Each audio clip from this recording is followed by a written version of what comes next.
భారత communist party Telangana రాష్ట్ర కార్యవర్గ సభ్యులు, ఉమ్మడి ఖమ్మం జిల్లా ప్రజా పరిషత్ మాజీ వైస్ చైర్మన్, బుర్గంపాడ్ పాత తాలూకా నాటి ఉమ్మడి ఖమ్మం జిల్లా నేటి కొత్తగూడెం జిల్లా ప్రజానాయకుడిగా అనేక పోరాటాలకు నాయకత్వం వహించినటువంటి కామ్రేడ్ అయోధ్య గారు ఈరోజు ఉదయం హైదరాబాద్కి చికిత్స నిమిత్తం వెళ్తూ సూర్యాపేట దగ్గర యాక్సిడెంట్లో వారు మరణించడం జరిగింది.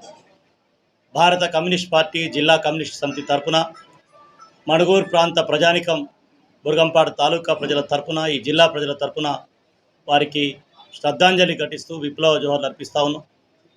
అయోధ్య గారు ఒక అర్ధ శతాబ్దం రాజకీయ చరిత్ర కలిగినటువంటి నాయకుడు. చిన్ననాటి నుంచే ఉమ్మడి నల్గొండ జిల్లా నుంచి ఈ ప్రాంతానికి వచ్చినటువంటి ఆయన నాడు భారత కమ్యూనిస్ట్ పార్టీకి ఆకర్షితుడై ఈ ప్రాంతంలో అనేకమైనటువంటి పోరాటాలకు నాయకత్వం వహించిండు. సుమారు వందలాది గ్రామాల నిర్మాణంలో, వేలాది ఎకరాలు ప్రజలకు పంచడంలో అగ్రభాగా నిలబడినటువంటి నాయకుడు. భారత కమ్యూనిస్ట్ పార్టీ నాయకత్వంలో సాగినటువంటి అనేక పోరాటాల్లో తీవ్రమైనటువంటి నిర్బంధాల్ని ఎదుర్కొని, అనేక కేసుల్ని కూడా ఎదుర్కొని, ఈ నమ్మినటువంటి సిద్ధాంతం పట్ల, కమ్యూనిస్ట్ పార్టీ పట్ల అదే నిబద్ధతతో ఈ ప్రాంతంలో పనిచేస్తున్నటువంటి నాయకుడు అయోధ్య గారు. ఆయన మరణం ఆ కుటుంబానికి ఎంత లోటో, ఆ కుటుంబంతో పాటు భారత కమ్యూనిస్ట్ పార్టీకి, సిపిఐకి ప్రధానమైన లోటు. అంతేకాకుండా నేటి పినపాక నియోజకవర్గం అధికార రాజకీయ నాయకత్వం ఎటున్నా ప్రజల పక్షంగా ఉన్నటువంటి నాయకుడిగా, కమ్యూనిస్ట్ పార్టీ నాయకుడిగా, ప్రతిపక్ష రాజకీయ పార్టీగా సిపిఐని ఈ ప్రాంతంలో ప్రజల గొంతుగా నిలబెట్టడంలో ఆయన పాత్ర చాలా చారిత్రాత్మకమైంది. అందుకని ఈ ప్రాంత ప్రజలకు, ఇక్కడ బాధితులకు, ఈ ప్రాంతంలో కార్మిక వర్గానికి, రైతాంగానికి, పేదలకు ఒక రక్షణ కవచంలాగా ఉన్న అయోధ్య గారి మరణం ఈ ప్రాంత ప్రజలకు కూడా తీరని లోటు. సరే, ఈ సందర్భంగా మనం గుర్తు తెచ్చుకోవాల్సినటువంటి ఒకటి రెండు అంశాలు. కమ్యూనిస్ట్ పార్టీ చాలా ఇబ్బందులు పెట్టాలని ప్రతిసారి చాలామంది ప్రతిభ శక్తులు చూసినప్పుడు తన నాయకత్వ పటిమతో, ఒక కసితో ఈ ప్రాంతంలో ఎర్రజెండాని కిందకు పోకుండా ఈ 2-3 దశాబ్దాల కాలంలో చాలా ఒడిదుడుకుల్లో కమ్యూనిస్ట్ పార్టీని నిలబెట్టినటువంటి నాయకుడు. ఇక్కడ అన్ని పార్టీలు, అన్ని వర్గాలతోని సమన్వయం చేసుకొని ఈ ప్రాంత ప్రజలకు ఒక పెద్ద దిక్కుగా కామ్రేడ్ అయోధ్య గారు నిలబడ్డ చరిత్ర కూడా ఇక్కడ ఉన్నది. చాలామంది రాజకీయ నాయకులు అనేక మంది పార్టీలు మారుతూ ఏ పార్టీలో ఎవరుండో తెలియని స్థితిలో ఏ నమ్మిన సిద్ధాంతం పట్ల సిపిఐ జెండాను 50 ఏళ్ల క్రితం పట్టుకున్నాడో అదే జెండాను ఇవాళ చివరి రోజు వరకు ఆ జెండా పట్ల, సిద్ధాంతం పట్ల, నమ్మినటువంటి ఆలోచన పట్ల నిలబడ్డటువంటి నాయకుడు అయోధ్య గారు. ఆయన నాయకత్వంలోనే ఇక్కడ అనేకమైనటువంటి భూపోరాటాలు జరిగినాయి, అనేక కాలనీ నిర్మాణం జరిగింది. అమరజీవి మైసా కొండయ్య గారు, చిరంజీవి బాబు గారు, ఆ తర్వాత పెద్దబాయ్య గారు, సిద్ధి వెంకటేశ్వర గారు, అటు పువ్వాడ గారు, సాంబశివరావు గారు, చౌదరి గారు, వాళ్ళందరి సహచర్యంతో ఈ ప్రాంతంలో 5 సార్లు సిపిఐ శాసనసభ్యుని గెలుపొందడంలో, అదేవిధంగా ఇక్కడ పార్లమెంటు స్థానం గెలుపొందడంలో, కమ్యూనిస్ట్ పార్టీ నుంచి అనేక మంది ప్రజాప్రతినిధులు నిలబెట్టడంలో అయోధ్య గారి పాత్ర ప్రధానమైంది. ఇక్కడ సింగరేణి కార్మిక వర్గానికి, అసంఘటిత రంగానికి, హమాలీలు, లోడింగ్ అన్లోడింగ్ కార్మికులు, వ్యవసాయ కార్మికులు, రైతాంగం, ఎవరికి అన్యాయం జరిగినా వ్యాపార వర్గానికి అందరికి కూడా ఆయన తలలో నాలుకలాగా పనిచేశాడు. ఒక నిస్వార్థమైనటువంటి రాజకీయ నాయకుడిగా, ఒక సామాన్య నాయకుడిగా ఉన్నాడు. మనం చూస్తూ ఉన్నాం, రాజకీయాలు ఒక స్థాయికి రాగానే తమ కోసం చూసుకునే రోజులు చూస్తూ ఉన్నాం. కానీ ఒక సామాన్యుడిగా, నిజాయితీగా అందరి పక్షాన నిలబడినటువంటి నాయకుడు.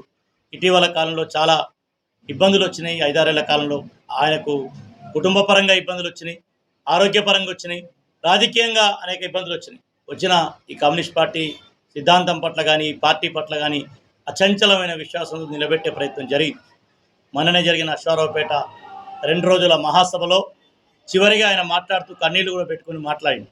అంతిమంగా ఆయన ఆలోచన ఏంటంటే, కమ్యూనిస్ట్ పార్టీ ఈ ప్రాంతంలో, ఈ జిల్లాలో, ఈ రాష్ట్రంలో, దేశంలో 100 ఏళ్లు నిండుతున్న సందర్భంలో సిపిఐ ఒక బలమైన రాజకీయ పార్టీగా ఉండాలా, ఇది ప్రజలకి నాయకత్వం వహించాలా, ఇవాళ బాధిత ప్రజలకు అండగా ఎర్రజెండా నిలబడాలనేటటువంటి ఆలోచనతోనే ఆయన అశ్వారావుపేట మహాసభలో తన చివరి ఉపన్యాసాన్ని కొనసాగించాడు.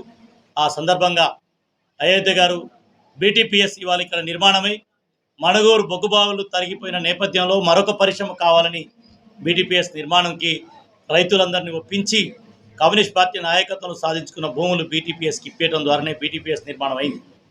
ఇవాళ బీటీపీఎస్లో 400 మంది పర్మనెంట్ కార్మికులు ఆర్ఆర్ ప్యాకేజీతో పాటు ఉద్యోగం వచ్చిందంటే కమ్యూనిస్ట్ పార్టీ నాయకత్వంలో కామ్రేడ్ అయోధ్య గారి ప్రత్యేక చొరవ అనేది ఇలా జగమెరిగిన సత్యం. అందుకనే ఈ ప్రాంత సాగునీటి అభివృద్ధిలో, పారిశ్రామిక అభివృద్ధిలో, కార్మిక వర్గానికి, రైతాంగానికి, పేద ప్రజలకు అండగా ఆయన యావత్ జీవితం నడిచింది. పోరాటాలతో నడిచింది. అర్ధాంతరంగా ఇవాళ ఆయన చనిపోవటం చాలా బాధాకరం. రానున్న కొద్ది రోజుల్లో మరిన్ని రాజకీయ విజయాలని ఈ ప్రాంతం నుంచి తీసుకెళ్లాలని ఆయన ఆలోచనతో ఉన్నాడు. అటువంటి మంచి విజయాలు వచ్చే తరుణంలో ఆయన లేని లోటు మణుగూరు ప్రాంత ప్రజలకి, ఈ జిల్లా ప్రజానికానికి, సిపిఐకి, కుటుంబానికి తీరని లోటు. చివరిగా భారత కమ్యూనిస్ట్ పార్టీగా పాత్రికేయుల ద్వారా మేము విజ్ఞప్తి చేసేది ఒకటే, అయోధ్య గారు 50 ఏళ్ళు మోసినటువంటి జెండా, ఆచరించినటువంటి ఆలోచన, కమ్యూనిస్ట్ పార్టీ సిపిఐ ఈ ప్రాంత ప్రజలకు నాయకత్వం వహించాలని, ఆయన ఆలోచనల్ని, సిద్ధాంతాలని కాపాడుకోవటం, ఎర్రజెండా నాయకత్వంలో ప్రజల్ని సమీకృతం చేసి మరింత ఈ ప్రాంత కమ్యూనిస్ట్ ఉద్యమాన్ని బలపరచడమే ఆయనకు నివాళిని తెలియజేస్తూ, కుటుంబ సభ్యులకి సిపిఐ జిల్లా పార్టీ తరఫున మరి సంతాప సానుభూతిని తెలియజేస్తూ, అయోధ్య గారి కుటుంబంతో కమ్యూనిస్ట్ పార్టీ ఉంటుంది, మా కుటుంబంలోనే ఆ కుటుంబాన్ని తీసుకునేది తెలియజేస్తూ, ఆయన అంత్యక్రియలు రేపు ఉదయం 10:30 గంటలకు రామాంజరం గ్రామం నుంచి ప్రారంభమవుతాయి. దీంట్లో జాతీయ కార్యదర్శి నారాయణ గారు, సిపిఐ రాష్ట్ర కార్యదర్శి కురవేణి సాంబశివరావు గారు, జాతీయ కార్యవర్గ సభ్యులు చాడా వెంకటరెడ్డి గారు, సిపిఐ రాష్ట్ర నాయకులు పల్లా వెంకటరెడ్డి గారు, ఎమ్మెల్సీ నెల్లికంటి సత్యం గారు, భాగం హేమంతరావు గారు, సింగరేణి కాలేజ్ వర్కర్స్ యూనియన్ అధ్యక్ష కార్యదర్శులు సీతారామయ్య గారు, రాజ్ కుమార్ గారు తదితర నాయకులంతా కూడా మరి రేపు జరిగేటటువంటి ఈ అంతిమయాత్రలో పాల్గొంటా ఉన్నారు. అన్ని రాజకీయ పార్టీలు ఇప్పటికే తమ సంతాప సందేశాల్ని మాకు పంపాయి. అన్ని రాజకీయ పార్టీలు కూడా రేపు పాల్గొంటా ఉన్నాయి. ఈ ప్రాంత ప్రజలు మరి కడసారి ప్రజలతోనే తన జీవితాన్ని అంకితం చేసిన వ్యక్తిని, భారీ ప్రజల మద్దతుతోనే ఆయనను మరి సాగనంపుతాం, భౌతికంగానే ఆయన సాగనంపుతాం. ఆయన ఆలోచనలు, ఆశయాల్ని